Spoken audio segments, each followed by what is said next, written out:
Hello and welcome. You're watching Global Lens on News9 Live with me, Neha Khanna. On the show, we are going to focus on something that is rapidly changing our lives.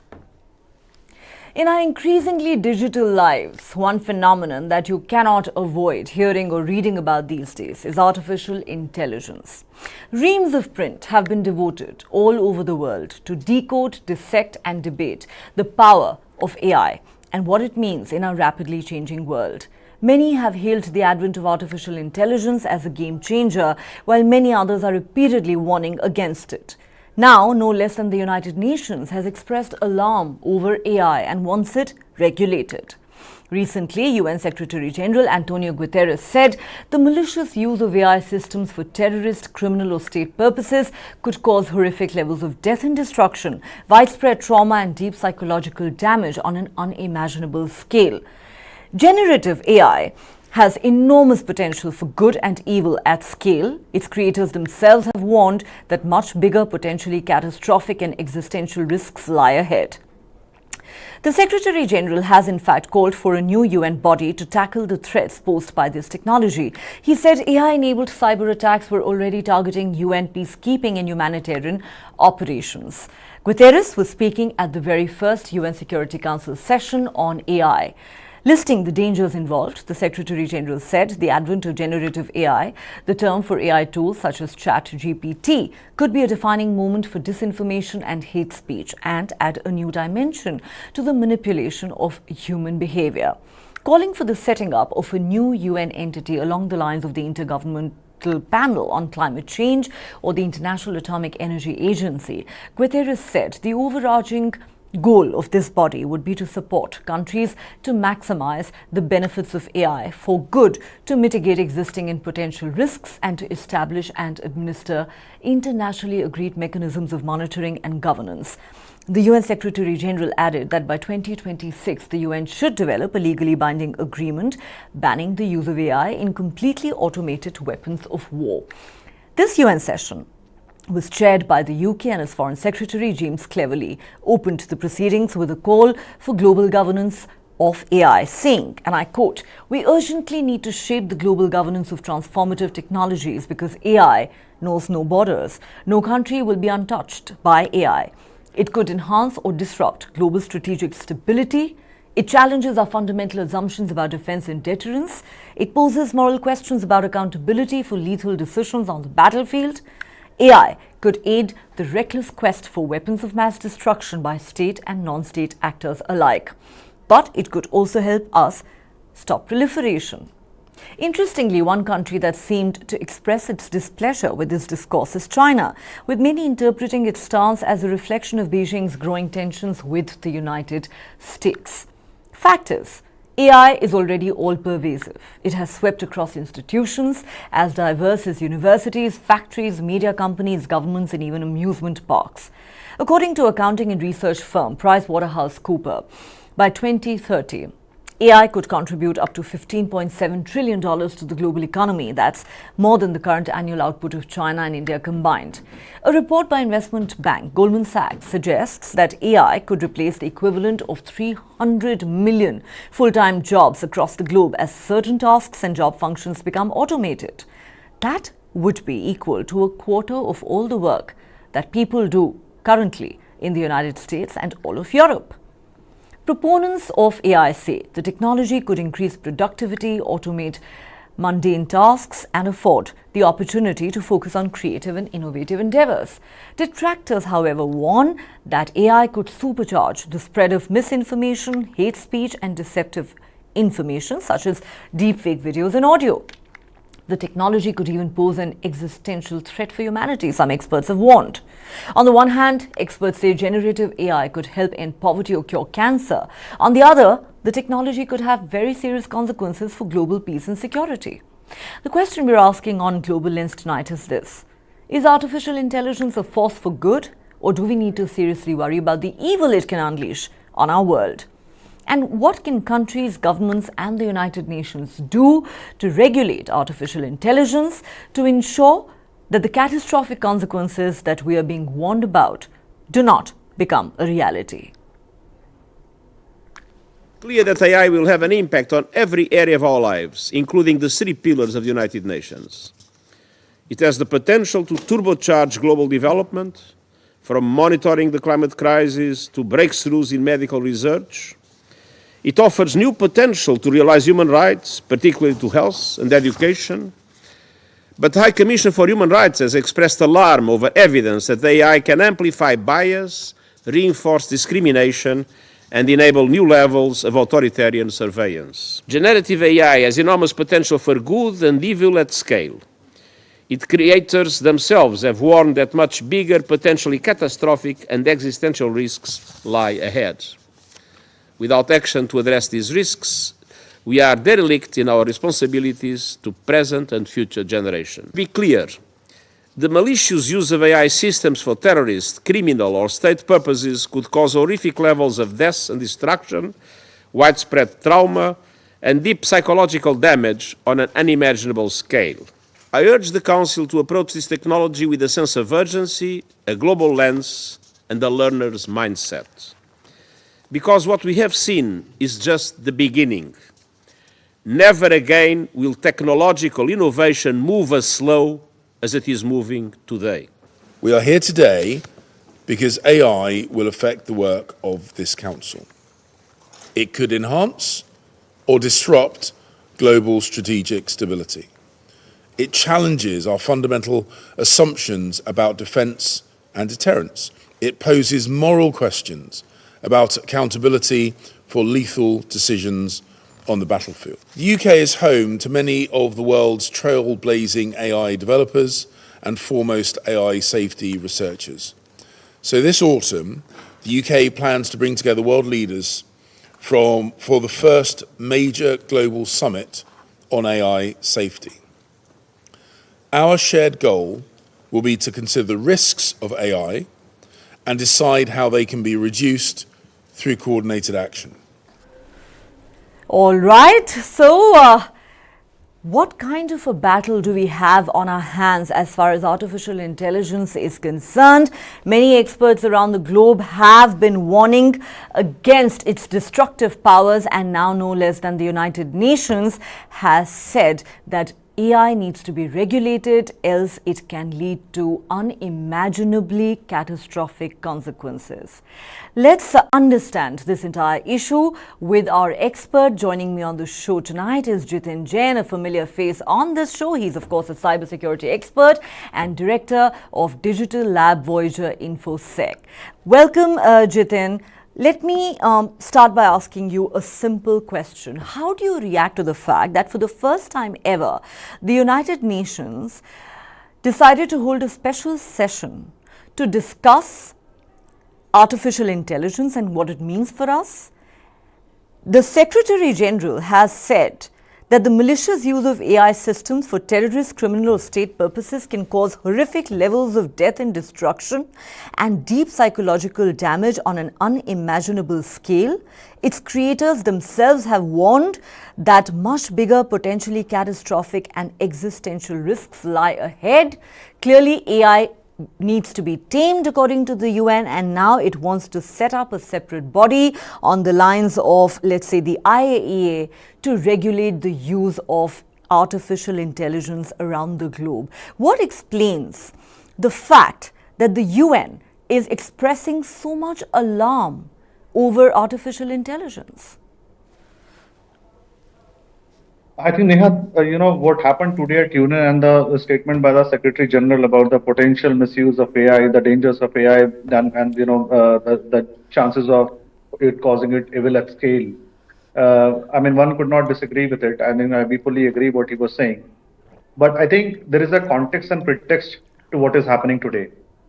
The context is that after the use or the launch of generative AI by masses in forms of Chat GPT 1, 2, 3, and 4, and many other tools, barred by Google and Microsoft and Facebook's Lambda, I think people have realized that the potential misuse of AI is much more dangerous than probably the good it can offer. I think it can add value in terms of medical treatments, technology at scale, doing massive research in biotechnology and, in terms of medical research or even predictive intelligence, weather forecast. I mean, AI can be good for many things, but the dangers it can cause in terms of mass disinformation, manipulation of masses by social media, using deepfake videos, deepfake audios, running a world-scale disinformation campaigns.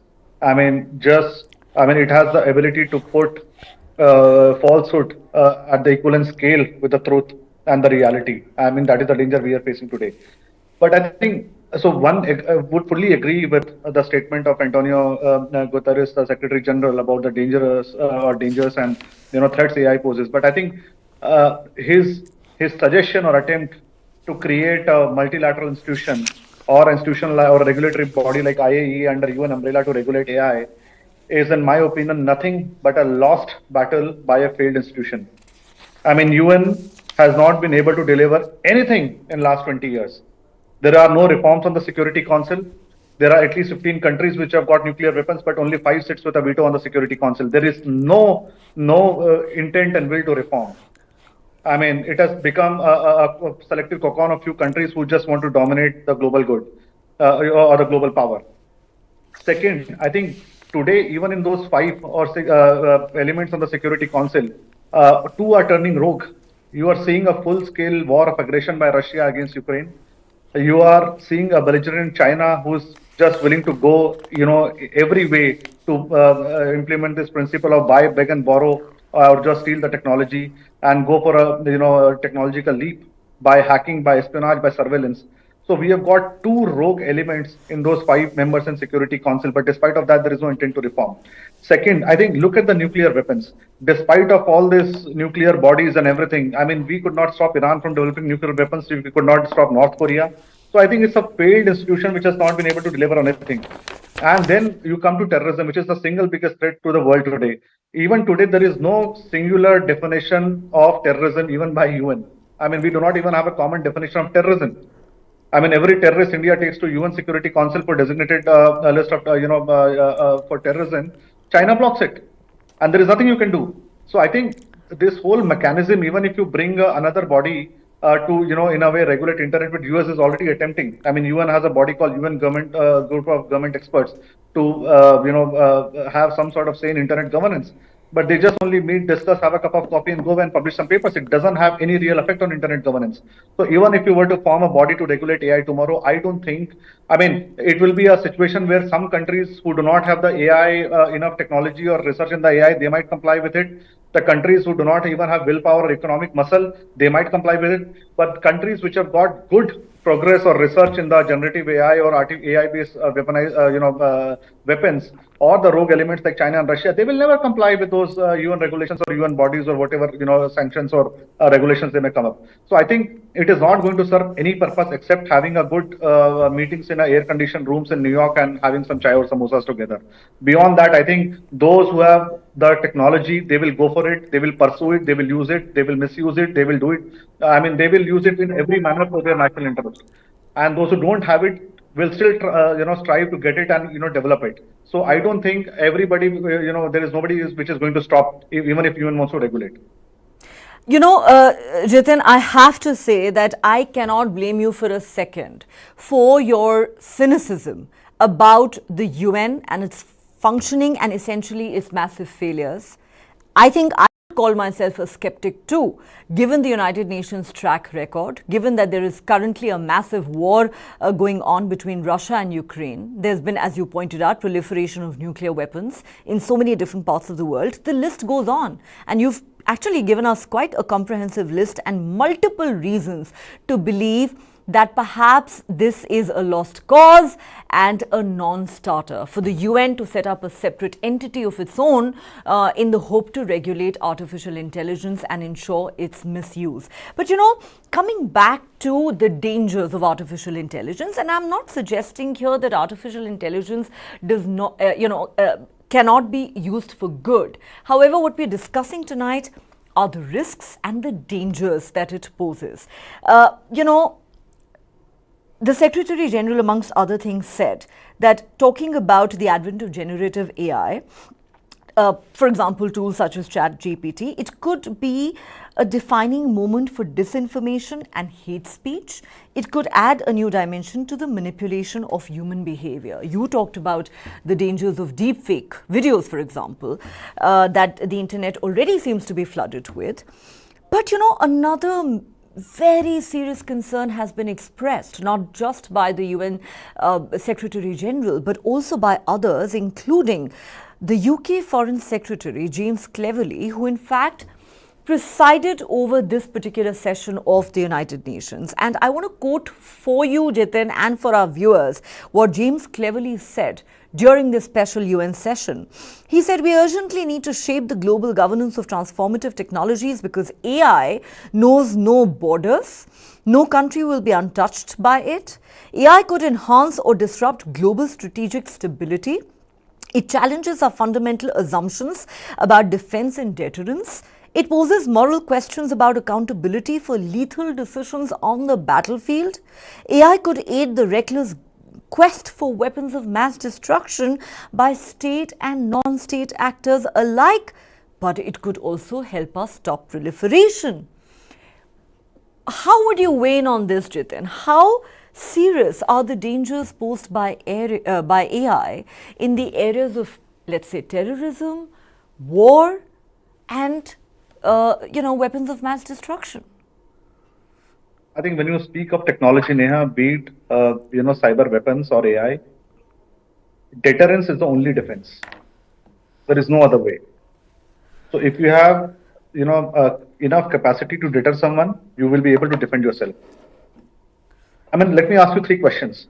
Despite of UN coming into this shape 70, 80 years ago and having this UN Security Council and this bodies like IAEA and Comprehensive Test Ban Treaty, NPTs and all those things, could it stop many other countries like Israel, Iran, India, Korea to pursue their nuclear ambitions? It could not. I mean, every country will pursue technology in their own national interest for their own national security requirements.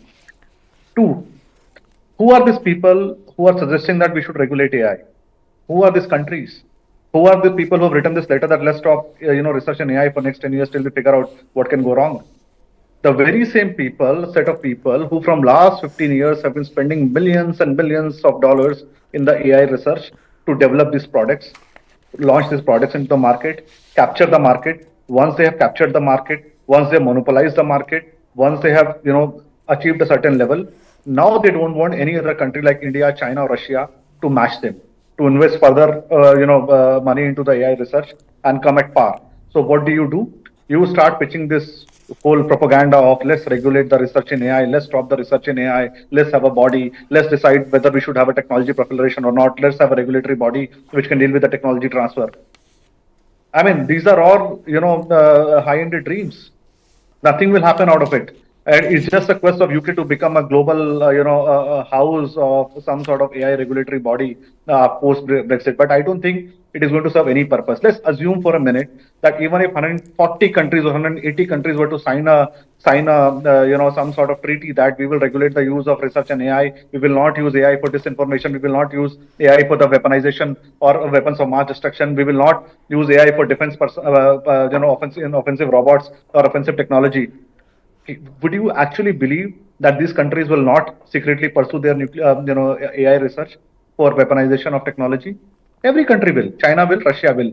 I mean, no matter what papers you make them sign, in reality, everybody will pursue. And once they achieve a certain level, they will start, helping their allies. I mean, like Pakistan helped North Korea achieve their nuclear ambitions. So I think this is just a lost battle by a failed institution. It is not going to serve any purpose. What India should focus is that how do we invest in AI? How do we have our own in-house company or homegrown companies who can compete with the likes of ChatGPT, Lambda, or Bard? How we can use our own homegrown generative AI for our defense purposes, for our national security ambitions? I think that is the thing we must focus on. We should not get into this, into this propaganda of having some sort of regulatory body and have a newer technology-based world order. I don't think it is going to serve any purpose, and nobody is going to buy it.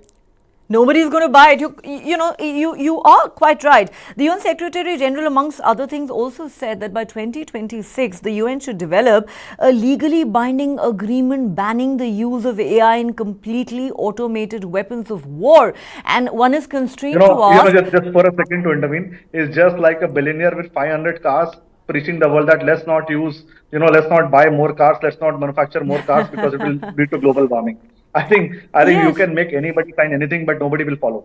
You're right, because the question that really needs to be asked is, when has the UN ever put in place anything that has been legally binding on anyone, that has been a deterrent for any nation? We've seen how countries like China and Russia routinely use their veto, for example, at the UN Security Council. In fact, since you mentioned these countries and you talked about how China, for example, has been constantly blocking India's in the global fight against terror in multiple ways by using its veto powers at the UN Security Council, let me tell you, this is very interesting, Jitin, that it was the Chinese ambassador to the United Nations who said during this very session, and I'm quoting him, that certain developed countries, in order to seek technological hegemony, make efforts to build their exclusive small clubs and maliciously obstruct the technological development of other countries and artificially create technological barriers. China firmly opposes these behaviors. And an official representing the United States at this meeting, without directly addressing the Chinese government, said no member should use AI to censor, constrain, repress or disempower people. This could have possibly been a veiled reference to China's use of technology to surveil its ethnic minorities. So even on this front, you already have a battle or a war of words at the very least playing out between these two rival superpowers, the United States and China. No, in simple English, Chinese are saying that we are going to pursue our AI ambitions. We are going to use it for, defense purposes, for developing offensive robots, for developing killer robots, for predictive intelligence, for in network wars of the future. We are going to use AI for everything. And the UN can go take a walk. Right now, we may be 10 years behind US, but we are going to ensure that we take only 2-3 years to match their technologies, that their standard, to compete with them. Even if we have to buy steel, beg, or borrow, but we are going to match with US. The US is saying, look, our guys who have been working for 15 years in this has attained sufficient success in this AI sector. We have dominated the market. We have captured like millions of users using ChatGPT, and many other countries like Facebook, Google, Microsoft are using their technology of their own. So we have a control over 80% of AI market. So let's stop now. Let's have a status quo. You remain where you are, and we remain at the top with where we are. So I think it's a joke. We are just lame ducks who are getting into this debate. I think we just should stay away from this any sort of AI regulatory negotiations or discussions. We should solely focus on how we can reform UN Security Council. If that happens, then we should talk about these other topics, because if you can't control the security of the world, then these other topics like internet regulations, AI regulations are just snacks and burgers you are having in a cafe, not the main course meal. Right. It does sound too far-fetched at this point, like I keep saying, especially given the United Nations track record, something that you have elucidated quite nicely. And you think North Korea will follow what UN decides? Yeah, here you have permanent members of the UN Security Council like Russia and China that are not willing to listen, and then there are rogue countries like North Korea that are certainly not going to pay attention to what the United Nations has to say. No, but what can happen, Neha, if you reform UN Security Council, if you have some sort of mechanism to put cost on the countries who do not comply with UN regulations, if you have some sort of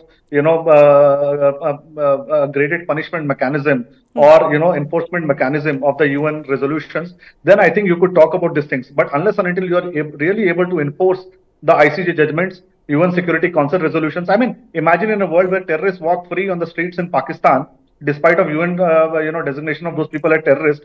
I think, can you expect those countries to comply with the UN resolutions on artificial intelligence and technology? I think it's a distant dream.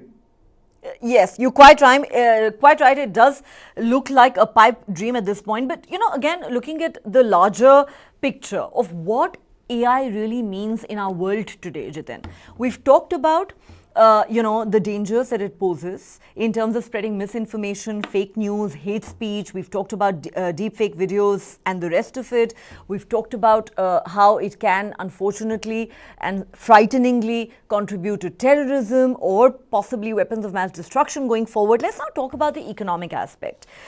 Now, according to accounting and research firm PricewaterhouseCoopers, by 2030, artificial intelligence could contribute up to $15.7 trillion to the global economy.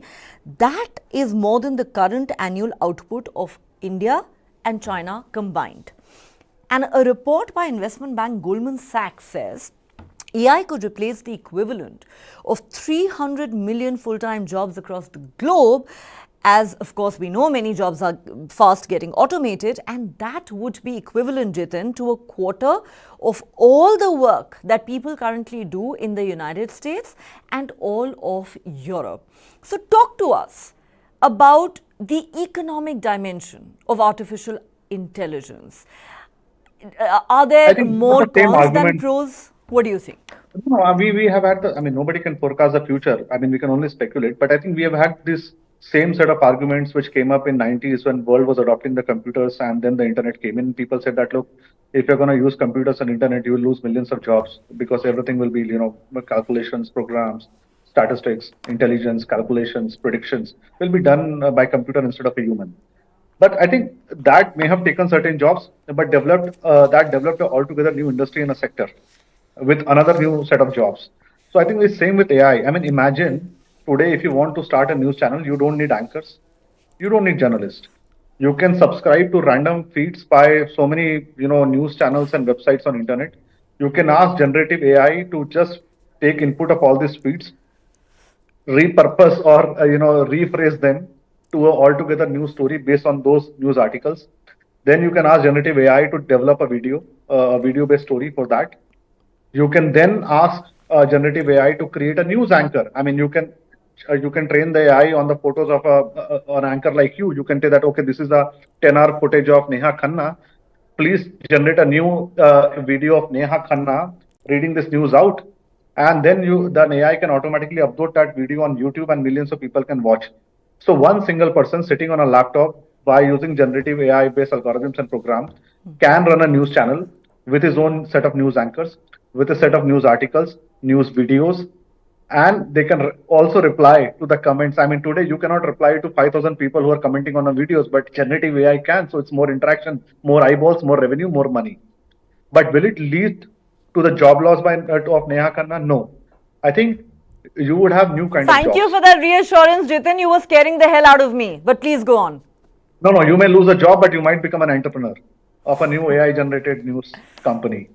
So I think we will have new kind of jobs in research, in advertisements, in predictions, using in data analytics and intelligence. So AI could do what you would teach it, but I think there will be much more to do with a human mind than what AI could ever do for you. You can use AI for calculations and forecasts, but you can't have a sentient AI, which is like people are talking about. You can't have human emotions, human brains, which is what is a danger today, that if you develop a AI-based killer robot, should it decide to shoot its own people tomorrow, would you be able to stop it? Would you be able to control it? So I think there'll always be a scope. There'll always be a job even for monitoring or, some sort of oversight by humans. So, we might end up losing some routine jobs, but there'll always be a chance of new jobs coming up in that market. Jitin, would you prefer to be interviewed by the real Neha Khanna or by, an AI-generated clone of Neha Khanna? Because I don't know whether I am right now speaking to a Neha Khanna or AI-generated avatar of Neha Khanna. I can assure you, you're talking to the real one. Though, like you said, a few years from now, who knows whether it's going to be me or my AI-generated avatar. But on a more serious note, Jitin, I've quoted a couple of channels in India are already using it, by the way. A couple of them have already introduced AI anchors, no doubt about it. Chinese agency Xinhua, which used the first AI-generated avatar and CCTV for their own CGT and for their news broadcast. So I think that is already happening today. It's not a thing of tomorrow. It's a thing which is happening today. It's already here, and yes, like I said, perhaps we news anchors need to worry too. Are our jobs on the line as well? Or the question is that whether real Neha Khanna will be reporting to an AI-based editor. Well, that would be certainly very, very interesting. So, I don't know if the Neha Khannas of the world will continue to have jobs, but I'm pretty sure, being the tech expert that you are, Jitin Jains of the world will continue to be in great demand. But on a Not more at all. serious, Not at all, Neha. no, you don't think In so? fact, one of the most dangerous use of AI today is that you don't need to be a hacker, you don't need to be a tech expert to launch a cyber attack on a company. I mean, today you can use generative AI to just launch a, instruct them to launch a new malware or a new attack using with a different signatures. I mean, even a person with absolutely no technical background can today use generative AI to just make them write a new malware code and launch an attack. And they can simulate all the best possible techniques in the world to launch an attack, which normally a human could not have done. Point So I taken. think But if I I think come to you, Jitin, it'll not be to launch an attack on somebody, it'll be to seek help with the tech problem, no, right? no. So you might come to a human to seek help against 100 robots who are acting as an army. So that's going to be a danger for tomorrow. So I think, see, for a human behavior, you can predict many things what a person might do. But when you are thinking of a world where AI generated bots will be launching attacks, so you will not be able to simulate a human behavior because they will try every possible means and mechanism with a predictive mindset, predictive intelligence to launch cyber attacks. So I think we are looking at a different era, which is what UN Secretary General was mentioning, that it might be a beginning of evil at mass scale. Well, yes, he's certainly, he's right in raising all the concerns that he has. I think experts like yourself do share those concerns too. However, the skepticism lies in the fact that the UN wants to regulate AI. Can it really do that? I want to share with you and our viewers another very interesting quote that I came across during my research, Jitin. In May this year, correct me if I'm wrong, Geoffrey Hinton, who's widely considered to be one of the fathers of artificial intelligence, quit his job at Google, Yes. warning that AI chatbots could soon be more intelligent than humans. Later that month, the US-based Center for AI Safety published a statement that was endorsed by dozens of leading tech specialists, and here's what they said in that statement. They argued that AI could be used to generate misinformation that could destabilize our very society as we know it. Yes. In the worst case scenario, they say machines might become so intelligent that they take over, leading to the extinction of humanity. I mean, this sounds like a sci-fi thriller straight out of Hollywood, Jiten. Do you think this sounds too far-fetched, or this could actually become a reality as terrifying as it may sound? No, it is already happening today. Imagine, I mean, today, we talked about some Russian groups trying to influence US elections. Some 200 people getting sanctioned. Three particular groups sitting out of St. Petersburg. They were accused of, interfering in US elections. But imagine maybe next year, 5 million bots launching 10 million videos, 100 million comments on Twitter and Facebook for running a particular narrative in support of a particular political entity. I mean, would humans be able to counter it? I don't think. Even detection would be a problem. Forget the attribution and then takedowns. So I think we are looking at information explosion, disinformation campaigns of epic scale, which we have never even seen or imagined. So I mean, and you don't know how you're going to deal with that. So I think there will be a time within the next couple of years where you will never be. I mean, humans will not be able to distinguish between truth and falsehoods. I mean, there was a saying that a picture speaks more than 1,000 words. Don't believe it unless you have seen it. But let me ask you a question from, I'm sorry to interrupt you, would be that don't Jitin. believe it even if you have seen it. Don't believe it even if you have seen it. Don't believe it even if you've seen it. Yeah, they say seeing is believing. Now even that's not true. Now tell me, Yeah. how does an ordinary person, a lay person like me, tell the difference between a genuine video and a deep fake? Somebody could circulate a deep fake of me saying the most objectionable or inflammatory things, or somebody could do that to you, and a lay person may not be able to tell the difference at all. It's not possible for a human. I mean, if you're using the best of generative AI algorithms or deepfake tools to generate those videos. I mean, we have seen videos of Barack Obama and many other political personalities. Human, just by watching it even for 100 times, will not be able to differentiate between a real video or a machine generated video. In many of the cases, even if you send it to a forensic lab, it might be very, very difficult to figure whether it is a machine generated video or a real video. I think DARPA in US, many of the institutions in US, Google itself has been working on detecting deepfakes. They have a set of large, data sets and sample videos. They say that they have 80% accuracy, but imagine 80% accuracy itself is not sufficient. So there is a 20% chance to, get away with a defect without any lab in the world being able to detect it. Now, that is as scary as it can possibly get. Final question for you, Jitin, before we wrap up this discussion. Looking ahead, we all agree that AI can be great in many ways and it can be absolutely destructive in multiple other ways. The question simply is, what is the way ahead? We're talking about the need to regulate AI. But in the world that we live in today, how do you regulate AI? How do you prevent its misuse? What do governments, forget about the United Nations for a moment, what do governments around the world need to do? And what should India do going forward? I think one would be to best to have a stringent data privacy laws and data regulation mechanisms. So you can control the use of AI by the reputed regulators. I mean, like Facebook, Google. So these reputed companies, at least if you're able to regulate the use of AI by them in a particular sense, so it will be, bring relief to many of the people, so long as the privacy as a issue is concerned. When it comes to deal with the rogue entities or rogue nations or rogue states using AI for destructive purposes, I think deterrence and punishment is going to be the only defense. So you have to figure out what sort of technological power you have to ensure that adversary doesn't use that technology with a fear of getting a good payback time or good get a cost getting imposed. Merely just sitting and making some regulations or regulatory bodies or signing some memorandums or making some treaties, I don't think they're going to help even 1%. A hacker does not care what sort of security policy a company has. Destructive states or entities AI will not care what sort of multilateral mechanism or treaties US or bodies or UN have. So I think what we are looking is only a technological answer or a technological solution to this technological problem.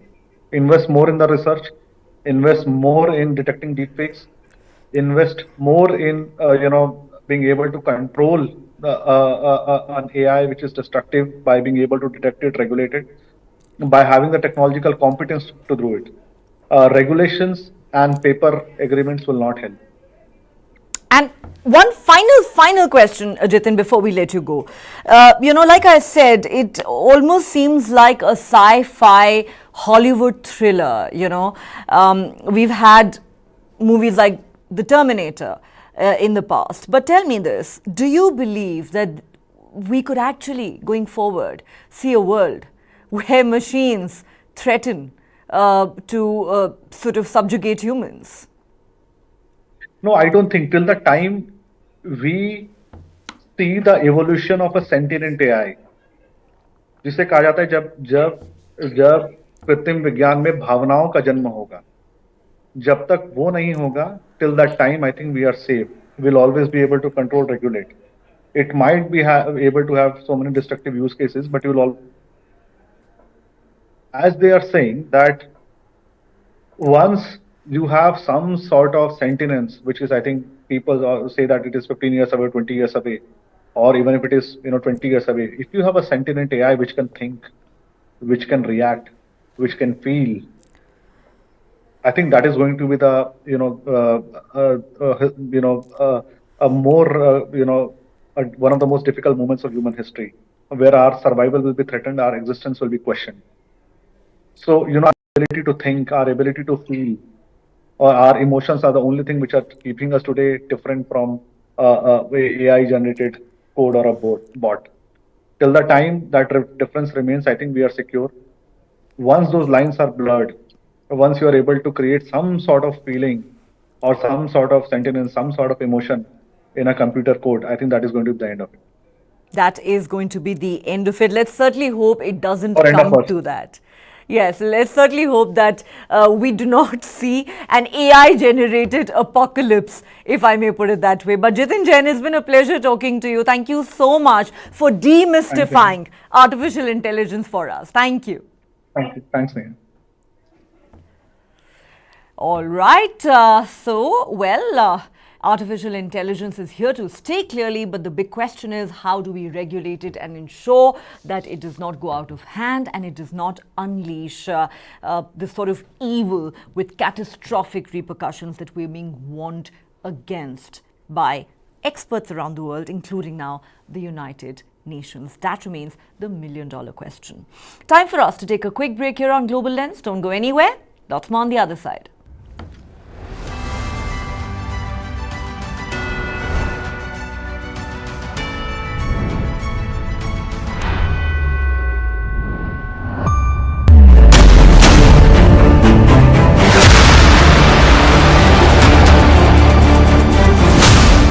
BrahMos. Stealthy, lethal, precise. It flies at 3 times the speed of sound and cuts through a warship like a hot knife through butter. China's